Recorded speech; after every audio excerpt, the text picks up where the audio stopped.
be a QS student, quantity surveyor student. We will talk about construction technology. So the topic is underpinning, site and soil, investigation, and green technology. So let me introduce my group members. Start with me. My name is Siti Nur Aisyah binti Rosalim. My name is Nurul Ain binti Badruddin. My name is Putri Nabila Tito Upam. My name is Nur Aizanti binti Ayub. So, for introduction, as we know, in construction, we need to follow the sequence of construction works such as site and soil, investigation, site clearance, pumping the pond, cut and fill, underpinning, and building works, which is IBS system or green technology system. So, for soil investigation is carried out for designing a right type of foundation safely and economically. A designer must possess sufficient information about the physical properties and the arrangement of underlying material. Alright, inside clearance, it involves the removal of walls, hedges, ditches and trees, other vegetation and service from the site. In construction or renovation, underpinning is the process of strengthening the foundation of an existing building or other structure. Underpinning may be necessary for a variety for reasons such as the original foundation is simply not strong or stable enough. So the usage of the structure has changed and others. The first thing is site investigation. Combination process which range for looking at the published information, such as maps to arrange laboratory tests of the soil. Okay, site investigation is the information required to form a site investigation, such as first information affecting the design of the structure. The second is information affecting the construction of the works, and the last thing information on the ground water condition. Okay.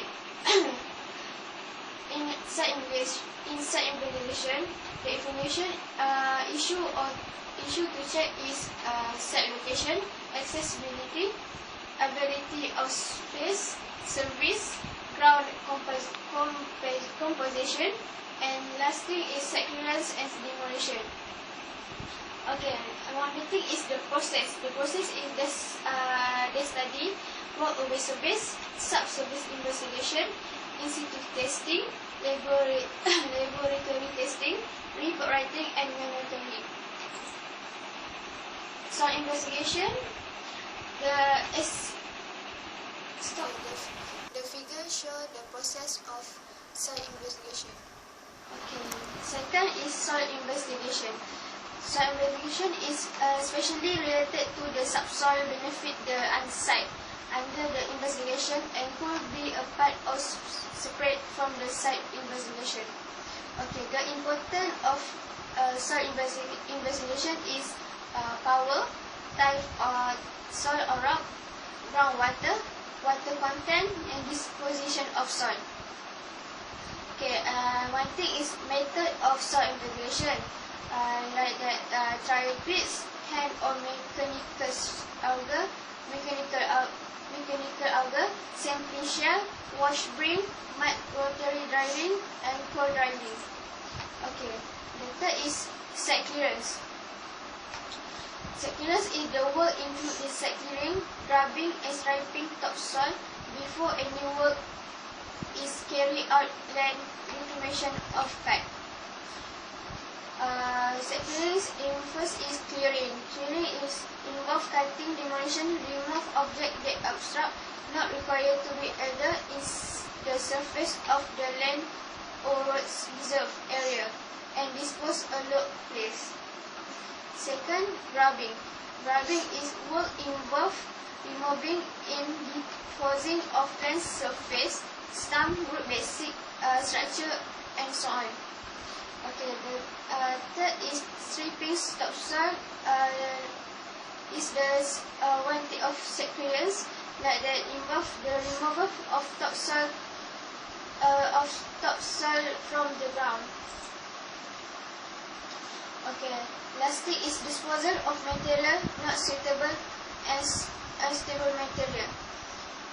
Unstable material shall be executed to the depth that is determined by SO. Dump in approved. Space generated by the excavation shall be backfilled with suitable material, sand or crushed rock. Next, I will talk about cut and fill. Okay, first, the cut and fill process is typically one of the first construction process to take place on a site. Without computer software to determine the amount of land to be added or removed, we can do simple calculation to estimate the cut fill volume of any site. First, the site is divided into sections. Section cut are drawn based on the topography of the land in order to accurately present the land and being evaluated. The topography map describes the testing and slope of the land and allow us to draw such evaluation in our section cut. This shows a photography map. Next, the diagram below presents the area between the existing evaluation line and the cut line. First, we mark the land must be added to the site to achieve our desired land photography. This area is marked field. This figure shows evaluation line. Next, we mark the land, then must be removed from the site to achieve our desired land photography. This area is marked cut. This figure shows elevation site cut line. By combination the two diagrams, we can begin to estimate how much land must be cut from the site and how much land must be filled in the site to level the site for construction. This figure shows two diagrams that be combined. Finally, after computing the necessary value, we are able to determine not only how much land must be removed from or brought to the site, must be specifically taken from or brought to. Once we know how much land to cut or fill and where to cut and fill it, work can begin to properly level the site and construction our building. Next, pumping the pond. We use a submersible pump. A submersible pump, also called an electric submersible pump, is a pumping that can be fully submerged in water. The motor is hermetically sealed and close coupled to the body of the pump. A submersible pump pushes water to the surface by converting rotating energy into kinetic energy into pressure energy. This is done by the water being pulled into the pump. First in the intake, where the rotation of the impeller pushes the water through the diffuse. From this, it goes to the surface. This figure shows the water flow. The advantage for the advantage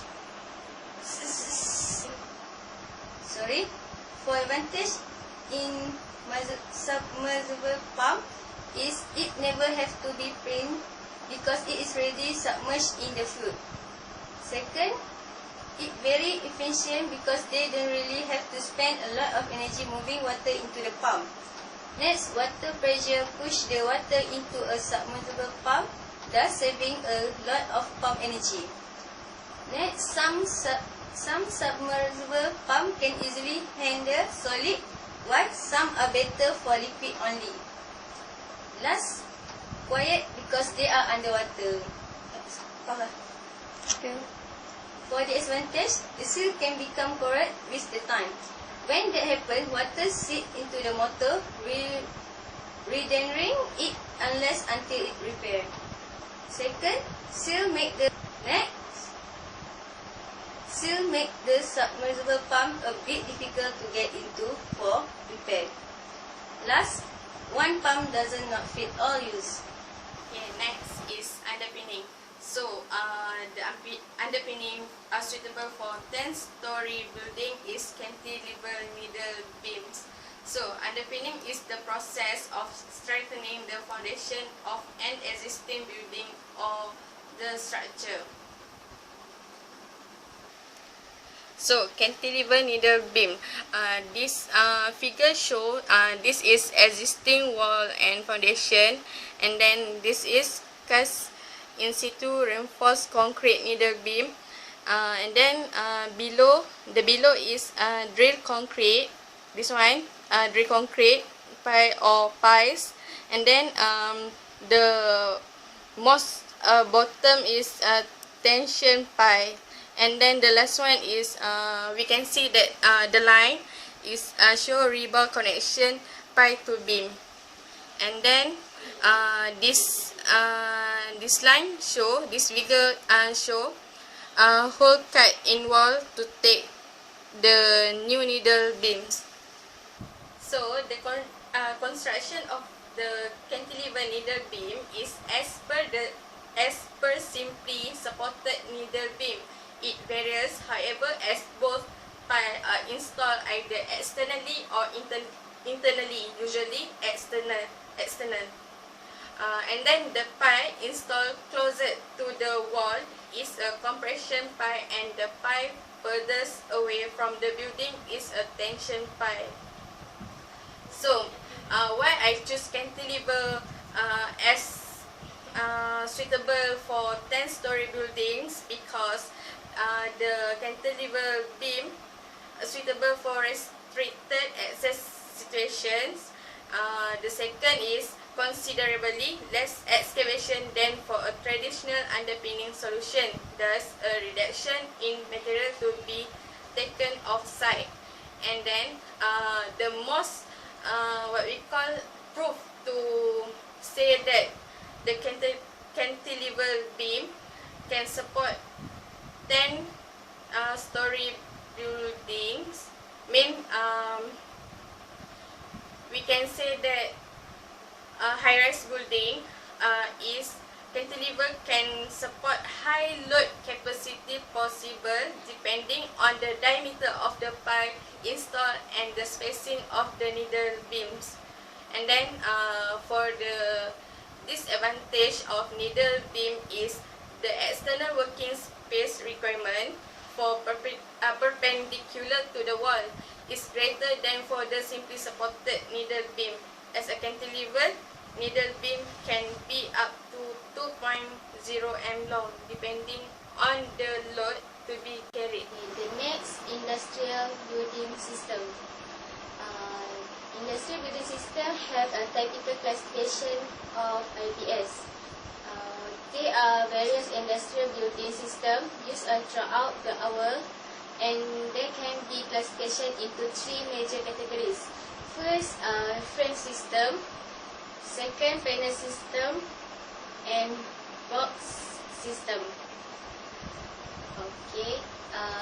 Type of industrial building system for building 10 stories suitable is frame system, because frame system is a system that use column and beam as the main structure member, where columns and beams support all the building width. The walls need to be light and easy to install, and concrete panels are introduced as flooring elements. Classification according to material is timber, brick and blockwork, steel and reinforced concrete, and thus steel construction essentially contains factors of the fabrication, which is one of the criteria of IBS. Elements are jointing by welding or bolting on site. The large proportion of the strength to the weight allows a long span and high-rise building. Building system classification according to relative weight of the component. The industrial building system is a construction process that utilizes techniques, product, component, or building system which involves fabrication, component, and on-site installation. Based on the structural aspect of the system, IBS can be identified to 5 major groups such as precast concrete, panel, board system, steel formwork system, and steel framing system, timber framing system, and block. In the case, type of suitable building 10-story is steel formwork system because this system commonly used which precast concrete slab, steel columns, and beam have always been the popular choice and uses extensively in the fast-track construction of the skyscrapers. Recent development in this type of IBS include the increased usage of light steel trusses. It is consisting of the cost-effective profiled full-form channel and steel portal frame system, an alternative to the heavier traditional hot roll section. For the advantage of IBS. First, optimized use of material. Second, higher quality and better finishes. Third, construction operation less affected by weather. And flexibility. For disadvantage of IBS. First, high initial capital cost. Second, problem of joints. Third, site accessibility. For conclusion for this presentation, site investigation to construct a building is very important in order to determine the material. The type of machine you want to use depend on the circumstances of the site. In addition, it should make for easy plan out site work and the Next, soil investigation should also be made of the test to determine the type of soil in order to determine the types of project that are consistent with the soil conditions. Ineffective in construction or renovation because of the hard rocky area and facilitate of the work. Next, industrial building system used as an option in the development, but not all material used in the construction of this building was used as the panel system. And the relative weight of the steel material component, this is because the material chosen for the project is according with the building 10 story. The end.